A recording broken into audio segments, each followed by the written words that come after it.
മാന്യ പ്രേക്ഷകർക്ക് എൻ്റെ പ്രണാമം. കഴിഞ്ഞ കുറേ കാലങ്ങളായിട്ട് പത്രമാധ്യമങ്ങളിലൂടെയും ജനങ്ങളുടെ പ്രതികരണങ്ങളിലൂടെയും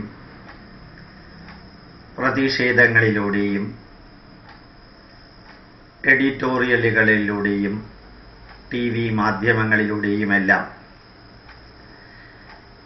ചർച്ച നടക്കുകയും വിമർശനങ്ങൾ വരികയുമെല്ലാം ചെയ്യുന്ന കുറേ കാര്യങ്ങൾ കേൾക്കുകയും കാണുകയും ചർച്ച ചെയ്യുകയും ചെയ്തപ്പോൾ ഓർമ്മ വന്നത് ഡോക്ടർ APJ അബ്ദുൽ കലാം ഈ രാഷ്ട്രത്തോടായിട്ട് ആഹ്വാനം ചെയ്ത വലിയൊരു സന്ദേശമാണ്. ഡോക്ടർ APJ അബ്ദുൽ കലാമിൻ്റെ ആ സന്ദേശം പ്രിന്റ് ചെയ്ത് ഏതാണ്ട് 5 ലക്ഷം കോപ്പികൾ മലയാളത്തിലും ഇംഗ്ലീഷിലും Indian institute of scientific heritage ജനങ്ങളുടെ ഇടയിൽ അന്ന് വിതരണം ചെയ്യേണ്ടായി. കുറേ കാര്യങ്ങൾ വിവരിച്ചതിന് ശേഷം അദ്ദേഹം കൺക്ലൂഡ് ചെയ്ത 2 കാര്യങ്ങളുണ്ട്. ഒന്ന്, നമ്മൾ നമ്മുടെ അവകാശത്തെക്കുറിച്ചും നമുക്ക് സർക്കാരുകൾ ചെയ്തു തരേണ്ട കാര്യങ്ങളെക്കുറിച്ചും മാത്രം ബോധവാന്മാരാണ്. നമ്മൾ തിരിച്ച് അങ്ങോട്ട് ചെയ്യേണ്ടതിനെക്കുറിച്ചൊന്നും നമ്മൾ ബോധവാന്മാരല്ല. ജോൺ എഫ് കെന്നഡി പറഞ്ഞ വരികൾ അദ്ദേഹം ഉദ്ധരിച്ചു പറയുകയുണ്ടായി. What America has given to you, don't think seriously about it. What you have given to America, that is more important എന്ന് അദ്ദേഹം പറയുകയുണ്ടായി. എന്നിട്ട് അദ്ദേഹം 2 ഉദാഹരണങ്ങൾ പറഞ്ഞത്. ഒന്ന് വളരെ സീരിയസ് ഉദാഹരണമാണ്. ഭാരതത്തിൽ ജീവിക്കാൻ താല്പര്യമില്ലാത്തവർ കുറേ പൈസയും ഉയർന്ന ജീവിത നിലവാരവും കുറേ അധികാരവും സമ്പത്തുമെല്ലാം വേണമെന്ന് ആഗ്രഹമുള്ളവർ ഇവിടെ നിന്ന് സൗദി അറേബ്യയിലേക്ക് പോകും. സൗദി അറേബ്യയിൽ എന്തെങ്കിലും പ്രശ്നം ഉണ്ടാവുമ്പോൾ അവിടെ നിന്ന് ദുബായിലേക്ക് പോകും. അവിടെ എന്തെങ്കിലും പ്രശ്നം ഉണ്ടായാൽ അവർ ബഹ്റിനിലേക്ക് പോകും. ബഹ്റിനിൽ എന്തെങ്കിലും പ്രശ്നം ഉണ്ടായാൽ അമേരിക്കയിൽ അവർ പോകും. അമേരിക്കയിൽ എന്തെങ്കിലും പ്രശ്നം ഉണ്ടായാൽ ഇന്ത്യ ഗവൺമെൻറ്റിൻ്റെ തലവിധിയാണ് ഇവരെ അമേരിക്കയിൽ നിന്ന് ഫ്രീ ആയിട്ട് ഇന്ത്യയിലേക്ക് കൊണ്ടുവന്ന് സംരക്ഷിക്കുക എന്നുള്ളത്. ഇന്ത്യ ഗവൺമെൻറ് അത് ചെയ്തില്ലെങ്കിൽ ഭയങ്കര വിമർശനമാണ്. ഇവര് വിദേശത്ത് നിന്ന് പൈസ ഉണ്ടാക്കാനും ആഡംബര ജീവിതത്തിനും പോയത് ഇന്ത്യ ഗവൺമെൻറ് പറഞ്ഞിട്ടല്ല. പക്ഷേ ഇന്ത്യക്കാർ ലോകത്തിൽ എവിടെ പോയാലും അവരെയെല്ലാം അവരെന്തിനു പോയാലും ഏത് കാലഘട്ടത്തിൽ പോയാലും എന്തെല്ലാം നേടാൻ വേണ്ടി പോയാലും ഇന്ത്യ ഗവൺമെൻറ്റിൻ്റെ തലയിലെഴുത്താണ് ഇവരെ എല്ലാവരെയും ഇന്ത്യയിലേക്ക് ഫ്രീ ടിക്കറ്റിൽ കൊണ്ടുവരിക, അല്ലെങ്കിൽ ഇന്ത്യ ഗവൺമെൻറ് യൂസ്ലെസ് ഗവൺമെൻറ്റാണ് എന്ന് ആദ്യത്തെ ഒരു എക്സാമ്പിളിലൂടെ അദ്ദേഹം പറയുകയുണ്ടായി. രണ്ടാമത്തെ എക്സാമ്പിൾ അദ്ദേഹം പറഞ്ഞത്, അവനവൻ്റെ വീട്ടിൽ പട്ടികളുണ്ട്. ആ പട്ടികളെ അല്ലെങ്കിൽ പട്ടിയെ രാവിലെ അഴിച്ച് ചങ്ങലക്കിട്ട് റോട്ടിലൂടെ കൊണ്ടുപോയി അത് റോട്ടിൽ ചെന്ന് കാഷ്ടിച്ചു കഴിഞ്ഞാൽ നേരെ ആ പട്ടിയെ തിരിച്ച് വീട്ടിൽ കൊണ്ടുവന്ന് കിട്ടും. ഈ പട്ടിയെ റോട്ടിൽ കൊണ്ടുപോയി അത് വിസർജിക്കാൻ അവസരം ഉണ്ടാക്കി കൊടുത്ത ആൾ തന്നെ മുനിസിപ്പാലിറ്റിയും കോർപ്പറേഷനും പഞ്ചായത്തും റോഡ് വൃത്തിയായി സൂക്ഷിക്കുന്നില്ല എന്ന് പറഞ്ഞ് ഘോരഘോരം പ്രസംഗിക്കുകയും ചെയ്യും. ഈ 2 ഉദാഹരണം കൂടാതെ അദ്ദേഹം കുറേയധികം കാര്യങ്ങൾ പറയുകയുണ്ടായി. ഇത് ഞാനിപ്പോൾ നിങ്ങളോട് പറയാൻ കാരണം അറിയാതെ എനിക്കൊന്ന് പൊട്ടിത്തെറിക്കണമെന്ന് തോന്നി, ദേഷ്യത്തിലല്ല, വികാരത്തിൽ. നമുക്ക് 4 വരി പാത വേണം, ആ റോഡിൽ ഒരു തടസ്സവും ഉണ്ടാകാത്ത വിധത്തിൽ വണ്ടി 100-ലോ 110-ലോ ഓടിക്കാനുള്ള സൗകര്യം വേണം. പക്ഷെ 50 രൂപ ടോള് കൊടുക്കാൻ നമുക്ക് ഭയങ്കര വേദനയാണ്. 4 ലക്ഷവും 5 ലക്ഷവും 10 ലക്ഷം രൂപയുടെ കാറ് മേടിക്കാൻ ഒരു ബുദ്ധിമുട്ടും ഇല്ലാത്ത നമ്മൾ പണ്ട് എറണാകുളത്ത് നിന്ന് തൃശ്ശൂരിലേക്ക് പോകണമെങ്കിൽ 3.5 മണിക്കൂർ ആ ഇടിഞ്ഞു പൊളിഞ്ഞ റോഡിലൂടെ പോകണം. എത്രയാ ഡീസൽ വേസ്റ്റ്, സമയം വേസ്റ്റ്, വണ്ടിക്കുണ്ടാവുന്ന തേയ്മാനം. അന്ന് അത് നമ്മൾ സഹിച്ചു. ഇന്ന് 1 മണിക്കൂർ 10 മിനിറ്റ് കൊണ്ട് എറണാകുളത്ത് നിന്ന് നമുക്ക് തൃശ്ശൂർ എത്താം. ഡീസല്, സമയം, ഊർജം, വണ്ടിയുടെ തേയ്മാനം ലാഭമായിട്ടും പാലിയേക്കരയിൽ ഒരു 50 രൂപയോ 60 രൂപയോ ടോള് കൊടുക്കാൻ നമുക്ക് എന്തൊരു വേദനയാണ്. അതേപോലെ കൂടംകുളം വൈദ്യുത താപനിലയം ഒരു കാരണവശാലും അവിടെ ഉണ്ടാവരുത്. ഇവിടുത്തെ അച്യുതാനന്ദൻ ഉൾപ്പെടെ പത്രമാധ്യമങ്ങളിൽ നിറഞ്ഞു നിൽക്കാൻ വേണ്ടി അവിടെ പോയി. ഇവിടുത്തെ പ്രകൃതി സംരക്ഷകരും അതിനെതിരെ പ്രതികരിച്ചു. കൂടംകുളത്തിനെതിരെ ഇവിടുത്തെ എല്ലാവരും പ്രതികരിച്ചു. പത്രമാധ്യമങ്ങൾ ശക്തമായിട്ട് അവിടെ നടന്ന സമരത്തിന് സപ്പോർട്ട് കൊടുത്തു. പക്ഷെ കൂടംകുളത്തിൽ നിന്ന് ഇലക്ട്രിസിറ്റി വന്നു കഴിഞ്ഞപ്പോൾ ഇവരെല്ലാം അതേ ഇലക്ട്രിസിറ്റി ഉപയോഗിച്ചിട്ടാണ് ഇവിടെ സുഖമായിട്ട് ജീവിക്കുന്നതെന്ന് മാത്രമല്ല, കൂടംകുളത്തിലെ ഇലക്ട്രിസിറ്റി കേരളത്തിന് അവകാശപ്പെട്ടത് നിർബന്ധമായും പിടിച്ചു വാങ്ങണമെന്ന് വരെയും ഈ പ്രതിപക്ഷ നേതാക്കൾ പറഞ്ഞു. ഇലക്ട്രിസിറ്റിക്ക് വില കൂട്ടാൻ പാടില്ല, ഇലക്ട്രിക് ചാർജ് കൂട്ടാൻ പാടില്ല, അതുപോലെ തന്നെ പവർ ഓഫോ പവർ കട്ടോ പാടില്ല, 24 മണിക്കൂർ നമുക്ക് ഇലക്ട്രിസിറ്റി വേണം, ഇവിടെ അണക്കെട്ടുകൾ ഉണ്ടാക്കാൻ പാടില്ല, ഇവിടെ ആറ്റമിക് റിയാക്ടറിലൂടെ ആണവോർജം ഉപയോഗിക്കാൻ പാടില്ല, ഇതെല്ലാം ഒരു വശത്ത് പാടില്ല എന്ന് പറയുകയും അവനവന് വേണ്ടതെല്ലാം വേണമെന്ന് പറയുകയും ചെയ്യുന്നൊരവസ്ഥ. ഒന്ന് ചിന്തിച്ചു നോക്കാം. ഓരോ സ്കൂളും അതാതിൻ്റെ രീതിയിൽ പ്രവർത്തിക്കുമ്പോൾ നമ്മുടെ സ്റ്റേറ്റ് ഗവൺമെൻറ്റുകൾ ജനങ്ങളുടെ നിർബന്ധം കൊണ്ട് PTA പിരിക്കരുത്, പാരൻസ് ടീച്ചേഴ്സ് അസോസിയേഷൻ പൈസ പിരിക്കരുത്, കൊലച്ചതിയാണ്, കൊള്ളിവെപ്പാണ്, കൊള്ളത്തരമാണ്, കള്ളത്തരാണെന്നെല്ലാം പറയുന്നത് പത്രമാധ്യമങ്ങളിലൂടെ വായിച്ചു. ആ കോളേജിൽ എല്ലാവിധ സൗകര്യങ്ങളും മക്കൾക്ക് പഠിക്കാൻ ഫ്രീ ആയിട്ട് ഗവൺമെൻറ് തരണം. നമ്മൾ 10 പൈസ പോലും കൊടുക്കില്ല. ബീവറേജസ് കോർപ്പറേഷനിൽ 10,000 മുടക്കാൻ ഒരു വിഷമവും ഇല്ലാത്തവന് തൻ്റെ മക്കൾ പഠിക്കുന്ന കോളേജിൽ ഒരു പൈസ പോലും കൊടുക്കുന്നത് എതിരാണ്. 1000 രൂപ പോലും PTA ഫണ്ടിൽ കൊടുക്കാതെ ഗവൺമെൻറ് ചെലവിൽ നമ്മളെല്ലാം പഠിക്കണം, നമ്മുടെ മക്കൾ പഠിക്കണം ഫ്രീ ആയിട്ട്. അതുപോലെ ഗവൺമെൻറ് ആശുപത്രികളിൽ 2 രൂപ പോലും ഫീസ് വെക്കരുത്. എല്ലാം ഗവൺമെൻറ്റിൻ്റെ വക ഫ്രീ ആയിട്ട് കിട്ടണം, എല്ലാം നമുക്ക് ഫ്രീ ആയിട്ട് കിട്ടണം. അതുപോലെ തന്നെ റേഷൻ കടയിൽ 2 രൂപയ്ക്കും 1 രൂപയ്ക്കും അരി കൊടുക്കുന്നുണ്ട്. അത്ഭുതകരമായ വസ്തുത. അത് ഇപ്പുറത്തുനിന്ന് മേടിച്ച് അപ്പുറത്തെ കടയിൽ കൊണ്ടുപോയിട്ട് വിൽക്കുകയാണ്.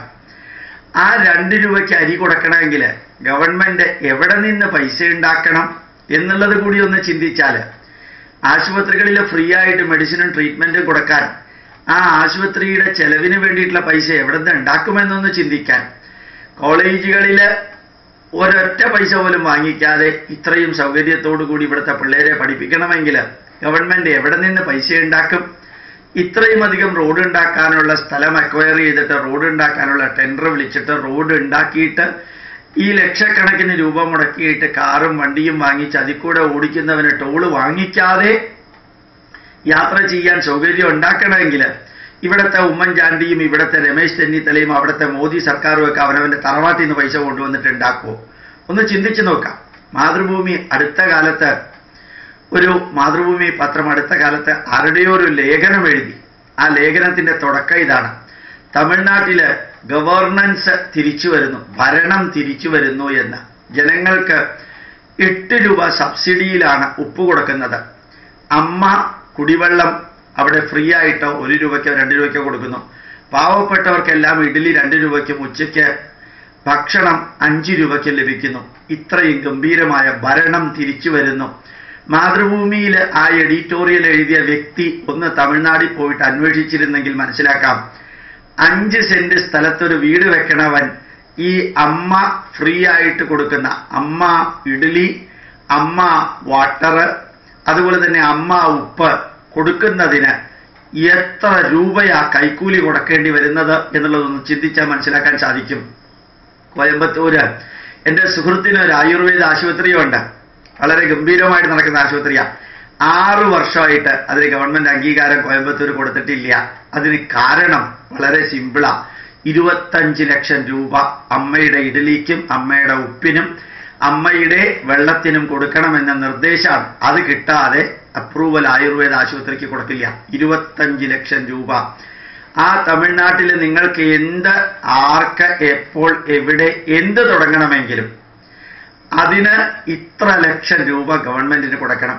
അങ്ങനെ പുറത്ത് കാണാതെ അകത്ത് നിന്ന് വാങ്ങിക്കുന്ന ആ എമൗണ്ട് കൊണ്ടാണ് 2 രൂപയ്ക്ക് ഇഡലി കൊടുക്കുന്നതെന്നും 5 രൂപയ്ക്ക് ഭക്ഷണം കൊടുക്കുന്നതെന്നും തിരിച്ചറിയാൻ മാതൃഭൂമിയിൽ വ്യക്തികൾക്ക് കാണാൻ പറ്റാതെ പോയതിന് ദുഃഖമുണ്ട്. ഞാനൊരു പത്രത്തിൽ വായിച്ചു, തമിഴ്നാട്ടിൽ മദ്യവിൽപ്പനയിലൂടെ ലഭിക്കുന്ന 25,000 കോടി രൂപ അമ്മയുടെ ഈ വെള്ളവും ഉപ്പും ഇഡലിയും വിൽക്കാൻ വേണ്ടിയിട്ട് മാറ്റിവെച്ചിരിക്കുകയാണെന്ന്. അതായത് തമിഴ്നാട്ടിലെ 6 കോടി ജനതയെ 25 കോടി രൂപയുടെ മദ്യം കുടിപ്പിച്ച് അതിൽ നിന്ന് കിട്ടുന്ന ലാഭമെടുത്ത് അവിടെ ഇഡലിയും വെള്ളവും ഉപ്പും ഫ്രീ ആയിട്ട് കൊടുക്കുന്നു എന്നുള്ളത് എഴുതാൻ മാതൃഭൂമിക്ക് പറ്റിയില്ല. മാതൃഭൂമി പറയുന്നു, ഇവിടെ ടോള് കൊടുക്കാതെ റോട്ടിലൂടെ വണ്ടി ഓടിക്കുന്ന ഒരു കാലം വരും എന്നാണ് പ്രതീക്ഷിക്കുന്നത് ജനങ്ങൾ. 1 പൈസ പോലും ഗവൺമെന്റിന് കൊടുക്കണ്ട. എല്ലാം അവിടെ നിന്ന് ഇങ്ങോട്ട് കിട്ടണം. എല്ലാം ഫ്രീ ആയിട്ട് ലഭിക്കണം. സ്വന്തം വീട്ടില് 2ഉം 3ഉം തെങ്ങുള്ള ലക്ഷക്കണക്കിന് കുടുംബങ്ങൾ കേരളത്തിലുണ്ട്. ആ തെങ്ങിൽ നിന്ന് പൊതിമടലുണ്ട്, ചിരട്ടയുണ്ട്, ഓലയുണ്ട്, കൊതുമ്പുണ്ട്, ചെറിയ ചെറിയ രീതിയിൽ ഉള്ള വിറക് ആ വീട്ടിൽ നിന്ന് കിട്ടിയാലും അത് ഒരു ആലുവ അടുപ്പ് വെച്ച് വെള്ളം തിളപ്പിക്കാനെങ്കിലും ആ ഫ്യൂവൽ ഉപയോഗിച്ചിരുന്നുവെങ്കിൽ ഈ ഗ്യാസ് ഇത്രയും അധികം ഒരു വീട്ടിൽ ചെലവാവില്ല.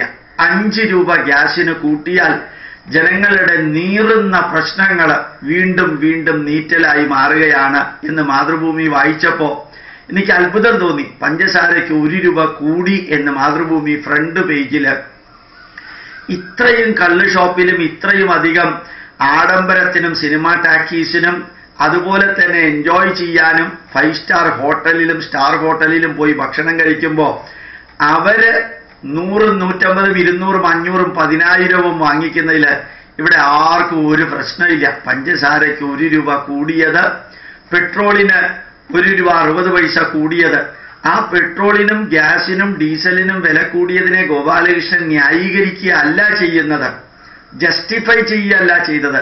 ഇറാഖ് കത്തുമ്പോഴും കുവൈറ്റ് കത്തുമ്പോഴും ഈ മിഡിൽ ഈസ്റ്റിലുള്ള പെട്രോൾ രാജ്യങ്ങൾ വില കൂട്ടുകയും ചെയ്യുമ്പോൾ ഈ ഗവൺമെന്റ് അവരുടെ കയ്യിലുള്ള ടാക്സിലൂടെ കിട്ടുന്ന പൈസ മുഴുവനും പെട്രോളിന് സബ്സിഡിയായി കൊടുക്കണമെന്ന് വാദിക്കുന്നതിന്റെ പുറകിലുള്ള ആ വികാരത്തെയാണ് പറഞ്ഞത്. നമുക്ക് അണക്കെട്ട് പാടില്ല, ഫ്രീ ആയിട്ട് ഇലക്ട്രിസിറ്റി കിട്ടണം. നമുക്ക് കൂടംകുളം പാടില്ല, അവരുടെ ഷെയർ ഇലക്ട്രിസിറ്റി നമുക്ക് കിട്ടണം.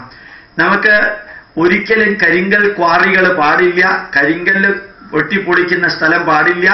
പക്ഷേ ഫ്ലാറ്റുകൾ വേണം, കടൽ ഭിത്തികൾ വേണം, നമുക്ക് റോഡ് നിർമ്മിക്കാൻ കരിങ്കല്ലുകൾ വേണം, നമുക്ക് ഫ്ലൈ ഓവർ വേണം, നമുക്ക് മെട്രോ വേണം. പക്ഷെ കരിങ്കല്ലെടുക്കാൻ പാടില്ല ഒരു സ്ഥലത്ത് നിന്നും. നമുക്ക് പുഴയെ സംരക്ഷിക്കണം, മണലെടുക്കാൻ പാടില്ല. പക്ഷെ മുഴുവൻ കൺസ്ട്രക്ഷനും നമുക്ക് ഭംഗിയായിട്ട് നടക്കണം. റോഡിന് വീതി കൂട്ടണം. പക്ഷെ മുസ്ലിം പള്ളിയും ക്രിസ്ത്യാനികളുടെ വീടും തൊടാൻ പാടില്ല. ക്രിസ്ത്യാനികളുടെ വീട് തൊട്ട് കഴിഞ്ഞാൽ കാര്യങ്ങൾ അറിയും. ചെങ്ങന്നൂർ മുതൽക്ക് കോട്ടയം വരെ റോഡ് വീതി കൂട്ടാതിരിക്കാൻ കാരണം 2 സൈഡിലും ക്രിസ്ത്യാനികളാണ്. ക്രിസ്ത്യാനികളെ തൊട്ടാൽ അറിയും. അച്ഛന്മാരും താമരശ്ശേരി ബിഷപ്പും പ്രഖ്യാപിച്ചാൽ ഇടയലേഖനം വന്നാൽ ചിലപ്പോൾ ഉമ്മൻചാണ്ടി വീട്ടിൽ വെറുതെ ഇരിക്കേണ്ടി വരും, ഇപ്പൊ രാഹുൽ ഗാന്ധി സോണിയാഗാന്ധി ഇരിക്കുന്ന മാതിരി.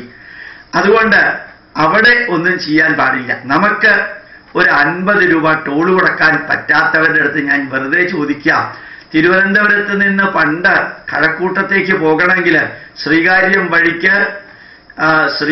വഴിക്ക് കാര്യവട്ടം വഴിക്ക് പോകാൻ എത്ര സമയമെടുക്കുമായിരുന്നു? പാളയത്ത് നിന്ന് ആരംഭിച്ച യാത്ര. ഇന്ന് ഒരു ബൈപ്പാസ് ഉണ്ട്. നേരെ പാൽക്കുളങ്ങര വഴി ബൈപ്പാസിലേക്ക് കയറിയാൽ കഴക്കൂട്ടം വരെ വണ്ടി സാധാരണഗതിയിൽ പോകാൻ 5 രൂപയുടെ ടോളാണ്. 5 രൂപ എന്ന് പറഞ്ഞാൽ ഇന്ന് ചായക്ക് 7 രൂപയാണ്. എത്രയാ ഡീസലും സമയവും ലാഭമെന്ന് ചിന്തിക്കുന്നില്ല. പണ്ട് ഈ ആലപ്പുഴയിൽ നിന്ന് തൃശ്ശൂരിലേക്ക് പോകണമെങ്കിൽ തോപ്പുംപടി വഴി കടന്ന് 2 പാലം കടന്ന് അതിൻ്റെ ഉള്ളിൽ കൂടെ കൊച്ചിയും എറണാകുളവും കടന്ന് ബോഡ്ജട്ടിയും കടന്ന് വേണം പാലാരിവട്ടം വഴിക്ക് തൃശ്ശൂർ എത്താൻ. ഇന്ന് അതിനിടയ്ക്ക് ഒരു ബൈപ്പാസ് ഉണ്ട്. ആ വൈറ്റില വഴിക്ക് കടന്നു പോകുന്ന ബൈപ്പാസിലൂടെ 100-110 കിലോമീറ്ററിൽ പോവാം. അവിടെ നമുക്കൊരു 15 രൂപ ടോള് കൊടുക്കാൻ നമുക്ക് വിഷമമാണ്. കാരണം മാതൃഭൂമി പത്രം എഡിറ്റോറിൽ എഴുതിയ മാതിരി ഫ്രീ ആയിട്ട് നമുക്ക് എല്ലാം ലഭിക്കണം. നമുക്ക് റോഡിലൂടെ ഫ്രീ ആയിട്ട് പോകാൻ സാധിക്കണം. നമുക്ക് 2 രൂപയ്ക്ക് അരി ലഭിക്കണം. നമുക്ക് 1 രൂപയ്ക്ക് അരി ലഭിക്കണം. നമുക്ക് ഏറ്റവും സബ്സിഡി ആയിട്ട് തക്കാളിയും ഇഞ്ചിയും എല്ലാം ലഭിക്കണം. നമ്മുടെ വീട്ടിലുള്ള മരച്ചീനി നമ്മൾ ഒരു മരച്ചീനി കട വെച്ച് കൃഷി ചെയ്യില്ല. ഇവിടെയുള്ള കപ്പങ്ങ ഉപയോഗിക്കില്ല. ഇവിടെയുള്ള ചീര നമ്മൾ ഉപയോഗിക്കില്ല. നമുക്കെല്ലാം പുറത്തു നിന്ന് വാങ്ങിച്ച് നമ്മുടെ വീട്ടിലുള്ള ചകിരിയോ നമ്മുടെ വീട്ടിലുള്ള ചിരട്ടയോ നമ്മുടെ വീട്ടിലുള്ള പൊതിമുടലോ ഉപയോഗിച്ച് വെള്ളം തിളപ്പിക്കില്ല. നമുക്ക് ഗ്യാസ് തന്നെ വേണം. എല്ലാത്തിനും ഒരൊറ്റ പൈസ പോലും കൂട്ടരുതെന്ന് മാത്രമല്ല, സാധിക്കുമെങ്കിൽ 100% ഫ്രീ ആയിട്ട് തിരിച്ചു തരണം. എങ്ങനെയാണോ ജയലളിത 8 രൂപ കുറച്ച് ഉപ്പ് തരുന്നത്, എങ്ങനെയാണോ ജയലളിത 1 രൂപയ്ക്ക് വാട്ടർ ബോട്ടിൽ കൊടുക്കുന്നത്, ആ വാട്ടർ ബോട്ടിൽ മേടിക്കാതെ ഈ കേരളത്തിൽ തെക്കേറ്റം മുതൽക്ക് വടക്കേറ്റം വരെ ഏത് ഹോട്ടലിൽ ചെന്ന് ഒരു കപ്പ് ചായ കുടിച്ചാലും അവിടെ തിളപ്പിച്ചാക്കിയ വെള്ളം വെച്ചിട്ടുണ്ടാവും. 2 പ്ലാസ്റ്റിക് ബോട്ടിൽ ആ ഹോട്ടലുകാർക്ക് കൊടുത്താൽ തിളപ്പിച്ചാറ്റിയ വെള്ളം 2 ബോട്ടിലും അവർ ഫ്രീ ആയിട്ട് ഫില്ല് ചെയ്ത് തരും. ഒരു കപ്പ് ചായയെ കുടിച്ചുള്ളൂ എങ്കിൽ പോലും അവർ തരും. ഒരിക്കലും ഒരു ഹോട്ടലുകാരും ഒരു തട്ടുകടക്കാരും തിളപ്പിച്ചാറ്റിയ വെള്ളം അല്ലെങ്കിൽ ചൂടുവെള്ളം കുറച്ച് കുടിക്കാൻ വണ്ടിയിലെടുക്കാൻ വേണമെന്ന് പറഞ്ഞ് പ്ലാസ്റ്റിക്കിന്റെ ബോട്ടിൽ കൊടുക്കുകയോ ചെയ്താൽ തരില്ല എന്ന് പറയില്ല. അതൊന്നും നമുക്ക് വേണ്ട. നമുക്ക് 15 രൂപയുടെ ബോട്ടിൽ തന്നെ വേണം. ആ 15 രൂപയുടെ ബോട്ടിൽ സാധിക്കുമെങ്കിൽ ഫ്രീ കിട്ടണം. അതിനേക്കാളും കുറച്ചും കൂടി നല്ല ഗവൺമെന്റ് ആവണമെങ്കിൽ വീട്ടിൽ എത്തിച്ചു തരണം. ഈ കാലകം ഞാൻ കുറേ കാലം അമേരിക്കയിലുണ്ടായിരുന്നു, കുറേ കാലം കാനഡയിലുണ്ടായിരുന്നു, ആസ്ട്രേലിയയിൽ ഇടയ്ക്ക് പോകാനുള്ള ഭാഗ്യം കിട്ടി, മിഡിൽ ഈസ്റ്റിലും പോകാനുള്ള ഭാഗ്യം കിട്ടി. ഞാൻ ഇപ്പോഴും ഓർക്കുന്നുണ്ട്, കാനഡയിൽ ബ്രിട്ടീഷ് കൊളംബിയ എന്ന് പറയുന്ന സ്ഥലത്ത് കോക്യുഹള്ള ഹൈവേ എന്നൊരു ഹൈവേ ഉണ്ട്. ഏതാണ്ട് 800 കിലോമീറ്റർ ഹൈവേ ആണ്. അതിൽ ഈ അറ്റത്ത് നിന്ന് ആ അറ്റത്തേക്ക് വണ്ടി പോകാൻ മിനിമം $400 ടോള് കൊടുക്കേണ്ടത്. $400 ടോള് കൊടുക്കേണ്ടത്. 1963 ജർമ്മനിയുടെ സഹായത്തിൽ കാനഡയിൽ ഉണ്ടാക്കിയ ഒരു പാലത്തിന്റെ ടോള് ഇന്നും 10 രൂപയാണ്, $10. 1963 എന്നേ ആ കടം വീട്ടി കഴിഞ്ഞു. 1970 വീട്ടി കഴിഞ്ഞു. ഇന്നും $10 ടോള് കൊടുക്കണം എന്നുള്ളതൊന്ന് ചിന്തിച്ചു നോക്കാം. ഇവിടെ നമുക്ക് റോഡ് വേണം, നമുക്ക് ഫ്രീ വിദ്യാഭ്യാസം വേണം. ഇനി ഇതുപോലെ തിരിച്ചും ഒരു പരിപാടിയുണ്ട്. CBSE നിയമപ്രകാരവും കേരള ഗവൺമെന്റ് നിയമപ്രകാരവും എല്ലാ സ്കൂളുകളിലും ഇത്ര സൗകര്യങ്ങൾ ഉണ്ടെങ്കിലേ അവര് NOC തരുള്ളൂ. ടീച്ചേഴ്സിന് ഇത്ര ശമ്പളം കൊടുക്കണം, ഇത്രയും അധികം സൗകര്യങ്ങൾ ഉണ്ടാവണം, ക്ലാസ് റൂമുകൾക്ക് ഇത്രയും നീളം വീതിയും ഫാനും ഉണ്ടാവണം, അവിടെ ഡിജിറ്റൽ ക്ലാസ് റൂമുകൾ ഉണ്ടാവണം, ഇതെല്ലാം ഉണ്ടാവണം. ടീച്ചേഴ്സിന് ഭംഗിയായിട്ടുള്ള ഗവൺമെന്റ് പറയുന്ന ശമ്പളം കൊടുക്കണം. പക്ഷെ പിള്ളേരുടെ അടുത്തുനിന്ന് ഫീസ് വാങ്ങിക്കാനേ പാടില്ല, ഡൊണേഷൻ വാങ്ങിക്കാനേ പാടില്ല. അത്ഭുതകരമായൊരു വസ്തുതയാണ്. 2 വശം ചിന്തിക്കാതെ ഓരോ നിയമങ്ങൾ ഉണ്ടാക്കുകയും അത് ഇംപ്ലിമെന്റ് ചെയ്യുകയും ചെയ്യുമ്പോൾ നമ്മുടെ നാടിന് തലയ്ക്ക് തീരെ സുഖമില്ലാത്ത സ്കൗണ്ട്രൽസിന്റെ, കുറെ വിഡ്ഢികളുടെയും കുറെ തെമ്മാടികളുടെയും അവസാനത്തെ അഭയകേന്ദ്രമാണോ മന്ത്രിപദം അല്ലെങ്കിൽ രാഷ്ട്രീയം എന്ന് ചിന്തിച്ചു പോവാൻ. ജനങ്ങൾക്കൊത്ത മന്ത്രിമാരും മന്ത്രിമാർക്കൊത്ത ജനങ്ങളും എല്ലാം ഫ്രീ ആയിട്ട് കിട്ടണം. അവനവന്റെ വീട്ടിലുള്ള waste doctor APJ Abdul Kalam പറഞ്ഞതുപോലെ അതെല്ലാം റോഡ് സൈഡിൽ കൊണ്ടുപോയി ഇടുകയും എന്നിട്ട് മുനിസിപ്പാലിറ്റിയും കോർപ്പറേഷനും റോഡ് വൃത്തിയാക്കുന്നില്ല എന്ന് പറഞ്ഞ് പ്രതിഷേധം നടത്തുകയും ചെയ്യുന്നവര്, അവനവന്റെ വീട്ടില് ഉള്ള എല്ലാ നിർമാല്യങ്ങളും കൊണ്ടുപോയിട്ട് പുറത്ത് വലിച്ചെറിയാം, അവനവൻ തന്നെ ഹോട്ടലിൽ നിന്ന് ഭക്ഷണം കഴിക്കാം, അവനവൻ തന്നെ ആഡംബരപൂർവ്വം ജീവിക്കാം, അവനവൻ തന്നെ വൈദ്യുതി അമിതമായിട്ട് ഉപയോഗിക്കാം, വേണ്ടതിനും വേണ്ടാത്തതിനും നമ്മൾ പലതും വേസ്റ്റ് ചെയ്യാം. ഒരു അല്പമെങ്കിലും ലാളിത്യം ജീവിതത്തിൽ കൊണ്ടുവരാത്ത വ്യക്തികള് അവനവന്റെ ആഡംബരത്തിനും സുഖത്തിനും സൗകര്യത്തിനും സന്തോഷത്തിനും വേണ്ടി മാത്രം മറ്റു പലർക്കും കൂടി പങ്കുവെക്കാവുന്നത് കൂടി അവനവന്റെ കാര്യത്തിന് ഉപയോഗിച്ച് നമ്മൾ ഇവിടുത്തെ ഒരു പ്രതിപക്ഷം എന്ന ഇവിടെയും അവിടെയും ഒരു പ്രതിപക്ഷമുണ്ട്. ഗവൺമെന്റ് എന്ത് തീരുമാനമെടുത്താലും അതിനെ മുഴുവനും എതിർക്കാൻ വേണ്ടി ജന്മം കൊണ്ട വേറെ ഒരു പണിയും ഇല്ലാത്തവർ. അതാണ് സത്യത്തിൽ പ്രതിപക്ഷം എന്ന വാക്കിന്റെ അർത്ഥം. എതിരെ നിൽക്കുന്നവർ. ഇവരെന്ത് നല്ലത് ചെയ്താലും അവരെതിരാ. ഇവര് ഇറങ്ങി ഇപ്പുറത്തുള്ളവർ കയറിയാൽ അത് തന്നെയാണ് നടപ്പാക്കുക. അതാണ് അത്ഭുതകരമായ വസ്തുത. എന്താണോ കോൺഗ്രസ് നടപ്പാക്കിയത് അത് തന്നെ ഓപ്പോസിഷനിൽ ഇരുന്നവർ പിന്നീട് നടപ്പാക്കും. ഒപ്പോസിഷനിൽ ഇരുന്നവർ നടപ്പാക്കുന്നതിനെ എതിർത്ത കോൺഗ്രസ് അല്ലെങ്കിൽ മറ്റു പാർട്ടികൾ അവരിറങ്ങുമ്പോൾ അത് തന്നെ നടപ്പാക്കും. അത്ഭുതകരമായ ഒരു കാഴ്ച. വസ്തുതകൾ തിരിച്ചറിയാതെ നമുക്കെല്ലാം ഫ്രീ ആയിട്ട് വേണം. നമ്മൾ അങ്ങോട്ടൊന്നും കൊടുക്കില്ല. റോഡ് ടാക്സ് കൂട്ടാൻ പാടില്ല, വണ്ടിയുടെ ടാക്സ് കൂട്ടാൻ പാടില്ല, റേഷനറിയുടെ വില കൂട്ടാൻ പാടില്ല, ഗ്യാസിന്റെ വില കൂട്ടാൻ പാടില്ല, പെട്രോളിന്റെയും ഡീസലിന്റെയും വില കൂട്ടാൻ പാടില്ല, റോഡിന്റെ സൈഡിലുള്ള ഒരു മരവും മുറിക്കാൻ പാടില്ല, കരിങ്കല്ല് ക്വാറികളിൽ നിന്ന് എടുക്കാൻ പാടില്ല, മണലെടുക്കാൻ പാടില്ല, ബസ് ചാർജ് കൂട്ടാൻ പാടില്ല, തുണികളുടെ വില കൂട്ടാൻ പാടില്ല, ഒന്നും പാടില്ല. അതിന്റെ അർത്ഥം ഇവിടുത്തെ ഉമ്മൻചാണ്ടിയും രമേശ് ചെന്നിത്തലയും അവിടുത്തെ മോഡിയും അല്ലെങ്കിൽ ജയലളിതയും അല്ലെങ്കിൽ യെദ്യൂരപ്പയും അവരുടെ വീട്ടിൽ തന്നെത്താനെ നോട്ടടിച്ച് അതൊക്കെ ജനങ്ങൾക്ക് വേണ്ടിയിട്ട് ഫ്രീ ആയിട്ട് കൊടുക്കാൻ വേണ്ടിയിട്ട് വിതരണം ചെയ്യണം. പണ്ട് ജോൺ ബ്രിട്ടാസ്, വളരെ ഫേമസ് പാർട്ടിയാണ്, അറിയപ്പെടുന്ന ഒരു പത്രപ്രവർത്തകനാണ്. അദ്ദേഹം മാതാ അമൃതാനന്ദമയ്യെ ഇന്റർവ്യൂ ചെയ്യേണ്ടായി. അപ്പൊ അമ്മയോട് ചോദിച്ചിരുന്നു, ഈ അടുത്ത കാലത്തല്ല, പണ്ട് അദ്ദേഹം അത് കൈരളി ചാനലിൽ വരികയും ചെയ്തിരുന്നു. പണ്ട് അമൃതാനന്ദമയ്യെ ഇന്റർവ്യൂ നടത്തിയപ്പോൾ അമൃതാനന്ദമയ്യോട് ഒരു ചോദ്യം ചോദിച്ചു. അമ്മയുടെ സ്കൂളുകളിലും വിദ്യാഭ്യാസ സ്ഥാപനങ്ങളിലും ഭയങ്കര ഫീസും ഡൊണേഷനുമാണ് എന്ന് പറയുന്നത് കേട്ടല്ലോ എന്നൊരു ചോദ്യം. അതിനോട് ചേർന്ന് വേറൊരു ചോദ്യം, അമ്മ വിദേശത്ത് പോകുമ്പോൾ അമ്മയ്ക്ക് ധാരാളം സംഭാവന കിട്ടാറുണ്ടല്ലോ എന്നൊരു ചോദ്യം. രണ്ടും കൂടി അമ്മ ഉത്തരം പറഞ്ഞത്, മക്കളെ, അമ്മയ്ക്ക്, അമ്മ ഞാൻ ഉദ്ദേശിച്ച മാതാ അമൃതാനന്ദമയി, അമ്മയ്ക്ക് സ്കൂളുകളും കോളേജുകളും പണ്ടത്തെ പോലെ ഓലപ്പുരയിൽ നടത്തി ഒരു പൈസയും വാങ്ങിക്കാത്ത വിധത്തില് നമ്മുടെ നന്മ നിറഞ്ഞ ആധുനിക വിദ്യയും നമ്മുടെ പൈതൃക അറിവും കൊടുക്കണം എന്ന് അമ്മയ്ക്ക് ആഗ്രഹമുണ്ട്. പക്ഷേ കേരള ഗവൺമെന്റ് ഒരു സ്ഥാപനത്തിന് NOC തരണമെങ്കിലും CBSEയും കോളേജിയറ്റ് എഡ്യൂക്കേഷൻ വിഭാഗവും അപ്രൂവൽ തരണമെങ്കിലും ഓരോ കെട്ടിടത്തിനകത്തും വേണ്ടതായ സൗകര്യങ്ങളും നീളവും വീതിയും എല്ലാം ഉണ്ട്. ആ സ്കൂൾ കെട്ടിടം അതേപോലെ ഉണ്ടാക്കണമെങ്കിൽ അമ്മയ്ക്ക് പൈസ വേണ്ടേ മക്കളെ?